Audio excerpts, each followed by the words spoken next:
저희 교회에요, 제가 자랑할 것이 많습니다. 우리 성도님들도 너무 자랑스럽고, 사실 우리 예배도 너무 저는 자랑스러워요. 근데 그 중에 또 하나가 뭐냐면요, 우리 교회 홈페이지, 제가 너무 좋아하고 또 많은 분들에게 자랑도 합니다.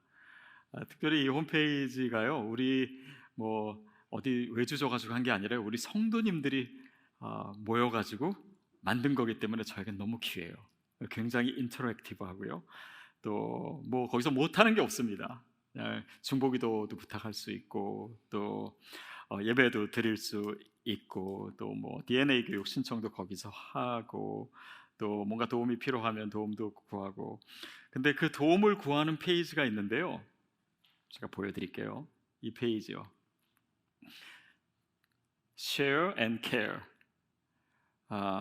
이게 얼핏 보면은 무슨 커피숍 그 광고 같습니다. 근데 이게 뭐냐면요, 도움이 필요하신 분은 나 이런 도움이 필요해요 해서 여기서 요청하실 수 있어요. 그리고 이 커피를 부어주는 이쪽에는요, 내가 도와줄 수 있어요. 내가 뭘 할 수 있어요. 어떤 사람이 도움이 필요할 때 내가 도와드리겠습니다, 이렇게 쓰실 수가 있고요. 뭐 그러니까 여러분의 은사나 여러분의 시간과 여러분의 어떤 그런 봉사와 아니면 재정으로도 하실 수 있어요. 또 특별히 이 페이지를 만들었던 이유는요, 우리가 팬데믹 기간 동안 이제 성도님들 중에 좀 어려운 시간을 보내셨던 분들에게 이제 교회가 섬기는 그런 일들도 있었는데, 이걸 좀 지속적으로 했으면 좋겠다 싶어서 성도님들이 언제든지 신청할 수 있도록 해놨고, 단지 우리 성도님들뿐만 아니라 우리 지역사회, 우리 이웃 중에 어려운 분이 계시면은 교회가 도울 수 있도록 이렇게 마련했습니다. 근데 이제 최근에 어느 성도님이 이제 어느 분을 도왔으면 좋겠습니다, 우리 교인이 아닌데 이렇게 요청하셨는데 약간 좀 고민했어요. 왜냐하면 다른 교회 다니시는 분이신 거예요. 그래서 아니, 안 믿는 분이라면 저희가 정말 얼마든지 기쁘게 그냥 선뜻 도와드리고 또 재정도 보내드릴 수 있는데, 다른 교회를 다니신다 그러니까 자칫하면 좀 오해가 있을 수 있겠다. 또 혹시라도 이게 고마워서 이분이 저희 교회라도 오시면 또 그 교회에 저희가 좀 신뢰를 범하는 것도 될 수 있지 않을까, 막 그래서 제가 회의를 했어요. 회의를 해서 어렵게 결정하기는, 다음부터는 저희가 타교 있는 교회적으로는 돕지 않는 걸로 결정을 했어요. 여러분, 근데 한번 생각해 보십시오. 타교의 교회는 우리가 도우면 안 됩니까? 고민을 하시는 것 같아요. 당연히 도와야죠. 근데 교회적인 차원보다는 어떤 차원에서 돕는 게 더 좋겠습니까? 개인적인 차원에서 돕는 것이 훨씬 더 좋겠죠. 그러니까 사실은 전방위적으로 우리가 여러 지혜를 모아서 어떤 어려운 분들이 있을 때 도울 수 있어요. 특별히 믿는 분들, 다른 교회 다니는 분이라도 우리가 도울 수 있는 방법은 사실은 얼마든지 있습니다. 오늘 본문 말씀이 사실 이런 믿는 자들을 더욱 도와야 된다 말씀하고 있는데요, 우리 같이 한번 읽어볼게요. 갈라디아서 6장 10절 말씀입니다. 시작. 그러므로 우리는 기회 있는 대로 모든 이에게 착한 일을 하되 더욱 믿음의 가정들에게 할지니라. 아마 이 구절이 좀 익숙하지 않은 분도 있을 거예요. 우리가 기회를 얻는 대로, 때를 얻으나 못 얻으나 모든 사람들에게 착한 일을 해야 된다. 어떻게 보면 크리스찬에게 있어서 너무나 당연한 거죠. 근데 더욱 믿는 자들에게 더욱 해야 된다. 믿는 가정에게.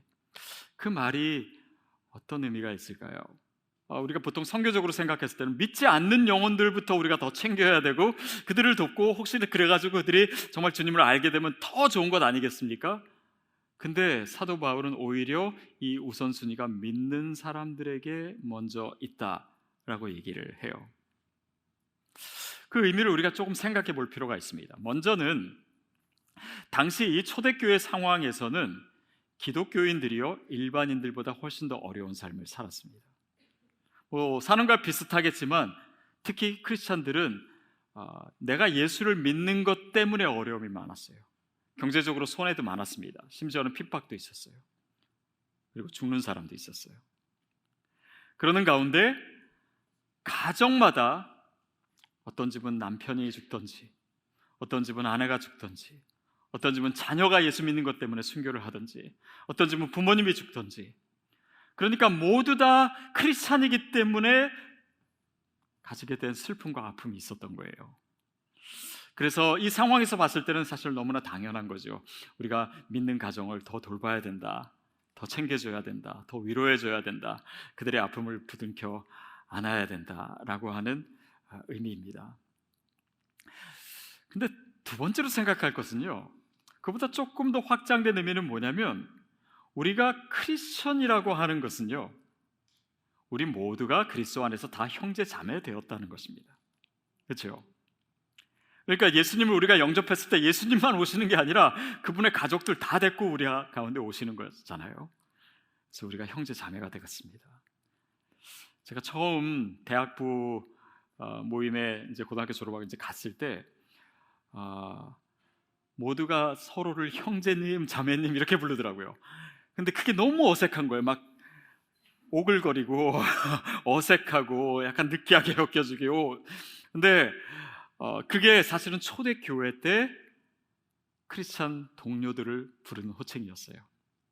형제라고 하는 것, 자매라고 하는 것, 특히 형제라고 하는 단어는요, 이 아델포스잖아요. 아델포스라고 하는 단어가 어디서 오냐면 자궁을 의미하는 델피스에서 옵니다. 그러니까 한 자궁 안에서 한 생명을 가진, 또 한 피를 나눈 그런 형제 자매들이 바로 우리 크리스천이다라고 하는 것입니다. 여러분, 그래서요, 어떤 분들은 우리가 교회로 이렇게 여러분이 오셔서 공동체적 예배를 드리고 있음에도 불구하고 너무 신앙생활을 개인적으로 하시는 거예요. 근데 사실 우리 형제 자매들, 우리가 누려야 될 축복된 관계입니다. 그래서 옆에 뒤에를 여러분 이 시간 한번 좀 다시 봐주실래요? 눈 한번 맞춰주실래요? 여러분의 형제입니다. 여러분의 자매예요. 잘해주십시오. 뭐 잘해준다고 맨날 돈 빌려달라고 하고 뭐 상업 이렇게 적인 거 이런 거 하시라는 말이 아니라요, 우리가 가슴으로 또 우리가 최선을 다해서 섬겨야 될 사람들입니다. 자, 근데 여기에는 어떤 의미가 있냐면요, 한 가족이라고 한다라고 하는 것은요, 더 이상의 이유를 필요로 하지 않습니다. 저 사람이 나한테 특별히 잘해주기 때문에, 저 사람이 나에게 충분히 뭐 친하기 때문에, 어떤 이유가 아니에요. 그냥 가족이라고 하는 것이 최종 의미고 전부입니다. 그러니까 우리가 그리스도 안에서 뭐 한 교회 내에서도 그렇지만요, 교회 밖에서도 또 어디에 가도 믿는 사람들이 있으면 서로 환대할 수 있는 거잖아요. 그리스도 안에서 형제 자매이기 때문에. 그래서 이것을 누린다라고 하는 것이 곧 크리스찬의 삶입니다. 또 가족이기 때문에요, 우리가 줄 수도 있지만요, 기억하십시오, 받을 줄도 알아야 됩니다. 여기에는 가족끼리는요, 자존심도 없어요. 왜냐하면 정말 마음으로 주는 것이고 또 마음으로 받는 거. 우리는 그냥 이 섬기는 것, 남을 섬겨주는 것만을 사랑으로 생각할 때가 있어요. 아닙니다. 섬김을 받는 것도 사랑이에요. 사랑은 주는 것뿐만 아니라 받는 것도 포함하고 거기에 환대의 의미가 있습니다. 또한 크리스천에게 있어서 먼저 환대를 베풀어야 된다라고 하는 의미는 좀 더 우리는요, 주님이 보시기에 더 순수한 환대를 할 수 있는 존재들입니다. 무슨 의미냐면요, 영국의 런던에 한 그 차이니스 레스토랑이 있는데요, 그 레스토랑 이름이 원케이라고 하는 식당입니다. 혹시 여러분 가보신 적 있는지 모르겠어요. 여기가요, 사실인지 모르겠는데 기네스북에 오른 세계에서 가장 불친절한 식당이래요. 저도 가보지는 못했습니다. 근데 뭐 얘기 들어보니까 여기 가면은 이렇게 손님이 테이블에 앉아도 뭐 그 종업원이 눈길 하나 안 준대요. 그러다가 메뉴 좀 달라고 그러면은 막 째려보면서 좀 기다리라고 하고, 음식 놓을 때 그냥 탕탕 던지듯이 놓고, 뭐 그냥 뭐 합석하는 거는 뭐 기본이고 뭐 이런 식으로 불친절한데, 제 생각에는 제가 가봐서 뭐 물어보지는 않았지만은 이건 마케팅 같아요. 그래서 유명해진 거죠. 사실은 이런 뭐 비즈니스를 한다, 뭐 음식점을 한다라고 했을 때는요, 친절하게 대해야 됩니다. 손님을 환대해 줘야 돼요. 그래야지 장사가 잘 될 수밖에 없잖아요. 더욱이 우리가 살아가고 있는 이 시대는 소비주의 시대입니다. 소비주의라고 하는 것은 손님, 그러니까 이 소비자 중심주의예요. 손님이 왕이라고 하는 것이죠. 그러니까 우리 사회에는요, 경제적인 이익을 얻기 위해서라도 환대를 해야 돼요. 그러니까 환대의 문화가 사실은 가득 차 있습니다. 그런데 물론 크리스찬도 뭐 비즈니스를 하고 또 환대를 하죠. 그러나 우리는 크리스찬이기 때문에 조금 다른 의미를 갖지만, 일반적으로 봤을 때 이 환대는 이런 거래의 의미와 연결되어 있고 장사 속일 때가 많아요. 자, 그렇다면 진정한 환대가 없는 이 세상 가운데 정말 환대는 그렇게 사라져야 되는 것입니까? 아니면 우리 크리스찬이 진정한 환대, 뭔가를 우리는 얻기 위해서가 아니라 우리는 이미 받았기 때문에, 하나님으로부터 우리가 헤아릴 수 없는, 감당할 수 없는 은혜를 이미 받은 자이기 때문에, 구원받은 자이기 때문에 그 받은 것 때문에 감사에 대한, 그 은혜에 대한 반응으로 환대하잖아요. 이것이 진정한 환대고 순수한 환대죠. 그래서 우리는 마치 이 차가운 시대 속에서 이 환대의 심장, 그 피를 뿜어내는 심장으로서 존재하는 곳, 저는 그것이 교회라고 믿습니다. 그래서 우리가 뭐 교회에서 섬길 때도요, 뭐 사람들에게 칭찬받기 위해서, 아니면 뭐 직분을 얻기 위해서, 아니면 내가 저 사람한테 뭘 바래서 하는 것이 아니잖아요. 그 순수한 환대가 가장 잘 훈련될 수 있는 곳이 교회지요. 그리고 교회가 진정한 환대의 공동체가 될 때 이 환대는 퍼져가기 시작하는 것입니다. 우리의 일상의 자리로 가게 되는 것이고 세상으로 확장되는 것입니다. 그래서 마치 사도행전 1장 8절 말씀처럼 복음이 전달될 때도 뭐 예루살렘과 온 유대와 사마리아와 땅끝까지 이르러 복음이 전달되는, 여러분, 이 복음의 역사는 항상 환대의 옷을 입고 가기 때문에 이것도 마찬가지입니다. 먼저는 내 자신을 환대할 수 있어야 돼요. 그 다음에 우리의 가정 안에서 아름다운 환대가 이루어져야 되고, 그 다음에 교회가 진짜 환대의 공동체가 되지 않으면 이 환대의 진정성을 가지고 우리가 세상으로 나갈 수가 없어요. 그래서 교회가 중요합니다.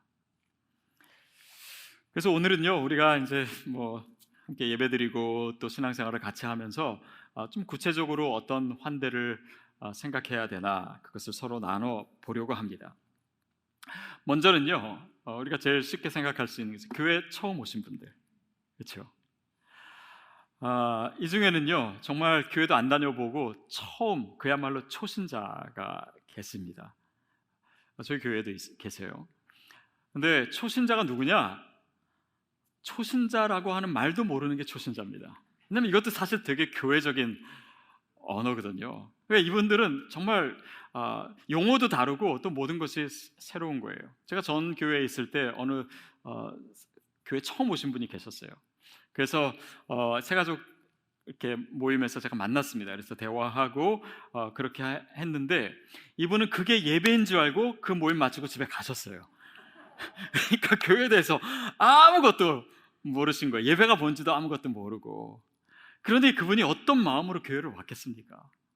또 이런 정말 생소한 문화 속에서 어떤 어색함과 두려움이 있었을까요? 환대가 필요합니다. 그래서 여러분, 교회 오시면요, 혹시 얼굴 모르신 분이 앉아 계시면 먼저 말 걸어주세요. 혹시 뭐 제가 처음 뵙는 분 같은데 제가 인사해도 되겠습니까? 이렇게 예의 바르게 하시면은 어느 누구도 그걸 거부하지 않으실 거예요. 그게 환대의 시작이 아닐까 싶습니다. 또 이런 초신자는 아니더라도요, 뭐 이사를 오시거나 어떤 이유로 저희 교회에 처음 오신 분이 계실 거예요. 그리고 교회를 정하지 못하신 분들, 아니면 타지에서 오신 분들, 여러분, 신앙생활을 하면서요, 내가 오늘 갈 교회를 매주 정해야 되는 것만큼 괴로운 것이 없습니다. 힘들어요. 아마 여러분도 그런 경험을 하셨을 거예요.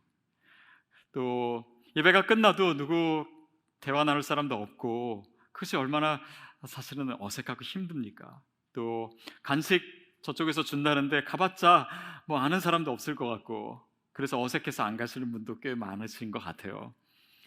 근데 여러분 사실요 기존의 성도님들도요 서로 정말 많이 몰라요. 우리는 교회 세워진 지 1년 만에 팬데믹 왔기 때문에 서로 뭐 좀 알려고 하다가 헤어졌거든요. 그래서 어차피 서로 다 모릅니다. 그래서 그냥 다 처음 얼굴 뵙는 얼굴 있으면요 인사 나눠주세요. 그리고 또 어떤 분은 정말 오랫동안 몸담았던 교회를 떠나서 오셨고 또 그 교회가 어려움이 있었기 때문에 그래서 나올 수밖에 없어서 새로운 교회를 찾아서 오신 분도 계세요. 한 번은 새가족반을 하는데 어떤 분이 되게 어렵게 얘기를 하시더라고요. 다니던 교회에서 분쟁이 있었다고. 그 분쟁으로 인해서 우리 온 가정이 영적으로 너무 많이 고갈됐다고 그러면서 정말 눈물을 많이 흘리시더라고요. 그러면서 저는 더 이상 목회자를 존경할 수도 없어요. 또 우리 아이들도 그 정말 봐서는 안 될 모습들을 너무 많이 봐가지고 믿음을 떠났어요. 제 삶도 정말 만신창이가 됐습니다. 교회가 어려울 때 성도가 얼마나 힘들 수 있는지 그 표정에서 다 읽을 수가 있었어요. 여러분 그런 마음과 상처를 가지시고 예배에 참석하신 분들이 우리 옆에 있습니다. 그래서 저는 여러분이 목사님이 이제 새로 오신 분 환영합시다 박수 칠 때요 진짜 시드 교회는 진짜 뜨거운 박수를 쳐주셨으면 좋겠어요. 그리고 쳐다보지도 않으면서 그냥 이거 말고 표정도 정말 환대하는 표정 지어주셨으면 좋겠습니다. 우리가 다 그리스도 안에서 한 가족이고 또 그렇게 서로 부둥켜 안아야 될 사람이기 때문이에요. 두 번째는요 나와 다른 사람들이 있습니다. 있는 정도가 아니라 다 나랑 달라요.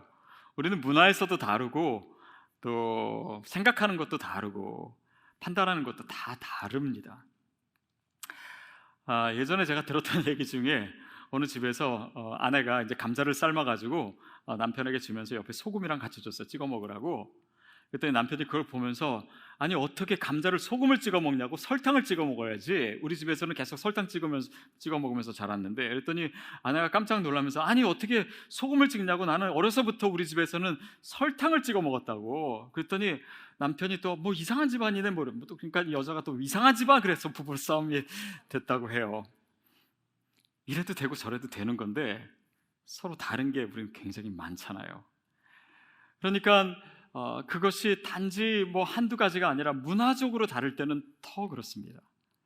제가 처음에 미국 와서 제가 첫 번째 아마 결혼 주례를 했었던 것 같은데 찾아왔어요. 저를 그 부부가 저희 뭐 권사님 그 이제 아들이고 이제 며느리 될 사람이죠. 근데 처음 봤는데 이렇게 저에게 주례를 부탁하러 오면서 반바지 입고 플립플롭 신고 다리 꼬고 앉아가지고 얘기하는데 저한테는 이 한국 문화에 익숙한 사람한테는 얘가 내가 정말 주례를 해줘야 되나 말아야 되나 고민이 잠깐 되더라고요.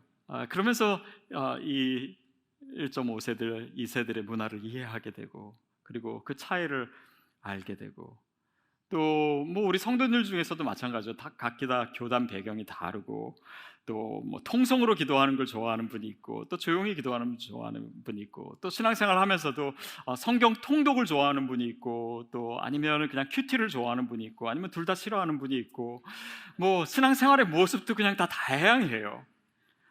그러면서 이 서로의 다른 모습을 수용해 가는 것이 우리의 신앙의 성숙입니다.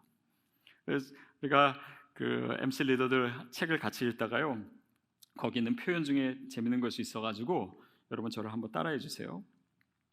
째려보지 말고 그 사람의 눈으로 봅시다. 예, 나와 다르면요 우리는 정말 째려보고 저 사람 왜 저렇게 말하나 저렇게 생각하나 저렇게 행동하나 그러나 그 사람의 눈으로 그 사람의 신발을 신고 그 사람의 삶의 여정 가운데서 보면요, 다 이해되는 것입니다. 어쩌면 그게 최선의 모습일 수도 있어요. 예전의 교회는요, 우리가 오래된 교회에서도 보지만 미국이나 유럽은 더 그렇죠. 교회 내에 묘지가 있어요. 그렇죠? 근데 요즘은 없죠. 그게 왜 그러냐면 예전에는 교통이나 통신이 발달되지 않았기 때문에 그 지역에서 태어나서 거기서 살다가 거기서 죽는 거예요. 한 교회만 다니다가 죽고, 또 교회도 국교화되어 있고 한 지역에 하나밖에 없기 때문에 그냥 거기서 살아야 돼요. 그러니까 그 관계라고 하는 것은 내가 선택하는 것이 아니라 주어지는 것입니다. 그러니까 이 사람은 할 수 없어요. 그냥 끝까지 같이 봐야 될 사람인 거예요. 그러니까 때로는 싸우기도 하지만은 그거를 풀어야 되고 수용해야 되고 끌어안아야 되고 그 사람의 모습 자체를 인정해야 되는 그런 다른 사람을 수용하는 능력이 신앙생활 안에서 훈련이 되었어요. 요즘은 어떻습니까? 우리는 모든 걸 선택해요. 제가 어렸을 때요, TV 볼 때는 채널 딱 3개밖에 없었습니다. 지금 몇 개입니까? 셀 수도 없이 많죠. 그리고 유튜브에서 내가 보고 싶은 것만 보고, 또 SNS 친구를 맺는데도요, 내가 선택할 수 있어요. 내가 친구를 선택해요. 그리고 나에게 누가 친구 선택하면 내가 거절할 수도 있습니다. 그러니까 이 관계 자체가 주어진 것이 아니라 내가 선택하는 거예요. 그럴수록 다른 사람을 수용할 수 있는 힘은 점점 더 줄어들게 됩니다. 그것이 위기라고 하는 사실조차 우리가 알지 못해요. 그러니까 관계가 더 힘들다고 느끼는 것이고, 내가 그리스도를 닮은 모습으로 성장하기가 더 어려운 것이고, 이 관계의 능력도 더 축소되는 것이고, 그러는 가운데 환대의 능력도 사라지는 시대가 바로 이 시대입니다. 그래서 교회는 환대를 훈련하는 곳이에요. 저는 저와 여러분이 이 시대가 가질 수 없는 진짜 환대의 능력을 가진 자가 되기를 바랍니다. 근데 이런 이것저것 다른 것까지는 괜찮아요. 근데 우리가 믿는 사람들을 환대한다고 얘기할 때요, 나와 신앙의 단계가 다르다라고 하는 것을 자꾸 잊어버릴 때가 있어요. 신앙에도요, 예수 믿자마자 모든 것이 다 예수님 닮아지는 것이 아니잖아요. 거기에도 단계가 있습니다. 우리에게 잘 알려진 신앙의 발달 단계에는 제일 유명한 것이 이제 제임스 파울러라고 하는 사람이 말한 6단계의 신앙 발달 이론이 있어요. 근데 그건 좀 복잡한데, 스카펙이라고 하는 이 정신분석 학자가 이것을 연구하면서 4단계로 줄였어요. 그래서 좀 단순화했죠. 저는 심플 한 게 더 좋기 때문에 이 4단계를 여러분에게 소개해 드리자면, 신앙이요, 첫 번째 단계는 뭐냐면 혼돈 반사회적 단계입니다. 이건 뭐냐면 예수를 믿긴 믿는데 교회를 다니고 신앙을 가졌는데 그냥 삶에 있어서 변화가 없는 단계입니다. 그냥 내 욕심대로 살아가는 거예요. 그냥 그러니까 당연히 반사회적이 될 수밖에 없고, 다른 사람이랑 부딪힐 수밖에 없고, 다른 사람이 내 안에 들어올 공간이 없는 거죠. 그러니까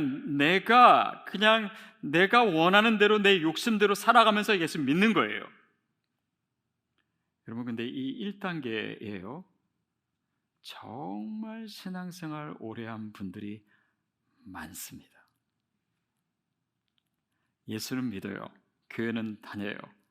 그러나 다른 사람을 환대할 수 있는 공간은 없어요. 그냥 내 욕심, 그것을 위해서 기도하고 그것을 위해서 예배드리고 그것을 위해서 더 열심히 그냥 하나님께 매달리는 것뿐이에요. 그것이 신앙의 1단계입니다.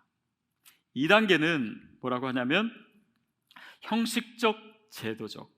이렇게 살면 안 되겠다. 그러다 보니까 막 사람이랑 너무 부딪히기도 하고, 또 신앙생활을 좀 제대로 해봐야 되겠다, 예수를 제대로 믿어야 되겠다 하면 처음에 성경에서 얘기하는, 아니면 교회에서 얘기하는 그런 형식이나 제도를 받아들이기 시작합니다.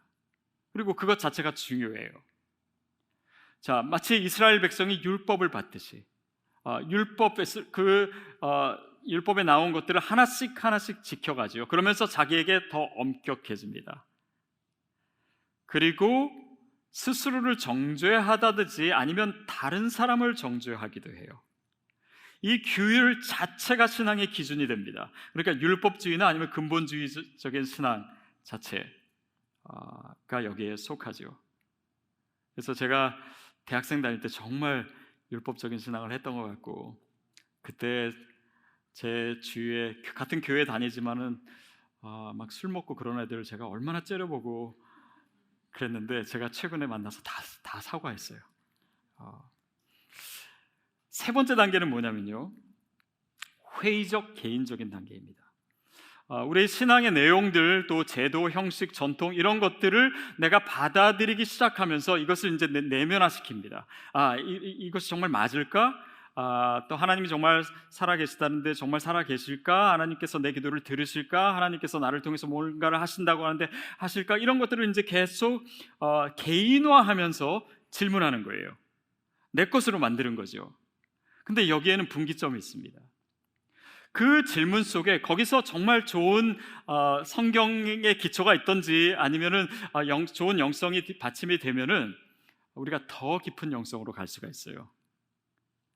그런데 그 회의하고 질문하는 가운데 올바른 답이나 신앙의 방향을 놓치게 되면요, 회의주의에 빠지게 됩니다. 그래서 신앙생활은 오래 했음에도 불구하고 계속 의심하는 거예요. 오래 있음에도 불구하고 예배의 형식도 있고 오랫동안 신앙생활도 하고 직분도 있고 다 있는데 내 안에 진짜 내가 예수를 믿는지조차 잘 모르는 거예요. 사실은 이것은 3단계가 아니라 그냥 회의주의에 빠져서 믿지 않는 방향으로 가게 되는 것입니다. 그런데 여기서 제대로 된 길을 찾으면요, 믿음의 4단계로 가요. 4단계는 신비적 공동체적입니다. 여기서 신비적이라고 하는 말에 잠깐 오해가 있을 수 있는데요, 이것은 신비주의를 얘기하는 것이 아닙니다. 보통 신학에서 신비라고 얘기했을 때는 미스터리입니다. 다시 말하면 하나님의 영역이에요. 초월의 영역입니다. 아까 2단계 설명했는데 2단계에 있는 사람들은요, 신앙의 내용이 이 칼로 두부를 자르듯이 정확해야 돼요. 이건 이거고 저건 저거고 뭔가 답을 얻어야 돼요. 그런데 우리가 성경을 읽을수록 이 성경의 의미를 인간이 다 알 수도 없고, 또 우리가 믿음 생활을 하고 하나님을 믿는다지만 하나님이 하시는 일들을 내 생각 안에 다 담을 수가 없어요. 내가 다 이해할 수가 없어요. 내 경험 안에 다 담을 수가 없어요. 그럴 때 이 신비라고 하는 것은 하나님의 영역에 오픈되는 것입니다.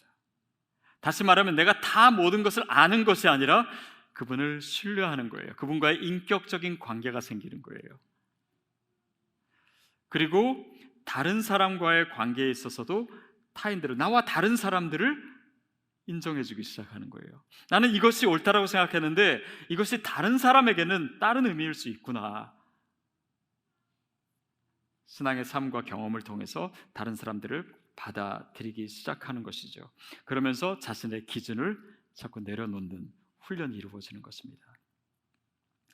자, 여기서 중요한 것은 내가 몇 단계다, 내가 더 높다 이런 것이 아니라요, 교회 내에는 이 모든 단계의 신앙인들이 공존한다라는 거예요. 다 나랑 똑같지가 않아요. 그렇기 때문에 사람은요, 믿음도 발전하는 존재입니다. 그 말은 무슨 말이냐면요, 우리가 기다려줘야 된다는 얘기예요. 저 사람은 왜 저래가 아니라 기다려줘야 돼요. 여러분의 남편을 잘 기다려주시기 바랍니다. 잘 기다리고 계신가요? 여러분의 아내를 잘 기다려주셔야 돼요. 우리 자녀들 기다려줘야 돼요. 여러분이 저를 잘 기다려주시길 바랍니다. 저도 이게 다가 아니에요. 나중에 더 나아질 거예요. 그래서 우리가 그 눈으로 서로를 봐줄 때 내 내면에 다른 사람들을 담을 수 있는 공간을 조금씩 넓혀갈 수 있는 것이, 저는 그것이 환대라고 믿습니다. 환대란 내 안에 타자의 공간을 마련하는 것이다. 물론 그렇다고 해서 내 모든 기준을 다 버리라고 하는 것이 아닙니다. 그러나 다른 기준을 가진 자들을 위해서 그 공간을 마련하는 거예요. 우리가 믿는 예수 그리스도의 복음 안에요, 이런 연약한 자와 죄 지은 자와 실패한 자와 미숙한 자를 담을 수 있는 그 공간을 마련하는 의지가 그 복음 안에 있습니다. 그분이 십자가에 보여주신 것도 바로 그것이에요. 우리를 받아주시기 위해서 예수님께서는 자신 안에 그 공간을 위해 자기를 비우신 겁니다. 그것이 십자가잖아요. 믿지 않는 분들, 아니면 때로는 믿는다고는 하는데 교회 안 다니는 분들의 얘기를 들어보면, 교회 거기 가서 뭐해요? 그냥 내가 예수 믿으면 되지. 오히려 거기 가서 더 상처 하나 받을 텐데. 여러분, 그분들이 물론 교회를 오해하는 것일 수도 있습니다. 그러나 또한 우리가 반성해야 될 것도 사실이에요.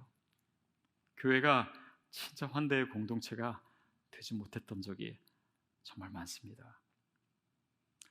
그래서 우리가 정말 진짜 하나님이 원하시는 공동체 이뤄보겠다고 여러분들 여기 있는 거 아닙니까? 저는 저희 시드 공동체가 진짜 환대의 공동체 됐으면 좋겠습니다. 진짜 환대의 사람이 우리가 되고 싶어요. 그러는 가운데 내 믿음도 더 진정성을 갖게 되는 것이고, 나도 그리스도를 닮아가면서 더 성장하게 되는 것이고, 이 교회가 진짜 환대의 공동체가 될 때 교회가 세상의 소망이 될 수 있습니다. 이 시대에 바로 그런 공동체가 필요해요. 저와 여러분을 통해서 하나님이 쓰시고자 하시는 아름다운 이야기입니다. 그래서 우리가 그런 마음으로 이 시간 결단했으면 좋겠습니다. 하나님, 내 자신이 먼저 그런 내 안에 그런 공간을 마련할 수 있도록 성령님 도와주세요. 그리고 그런 공동체 우리가 이룰 수 있도록 내가 헌신하고 싶습니다. 그 아름다운 결단이 저와 여러분에게 있게 되기를 축복합니다.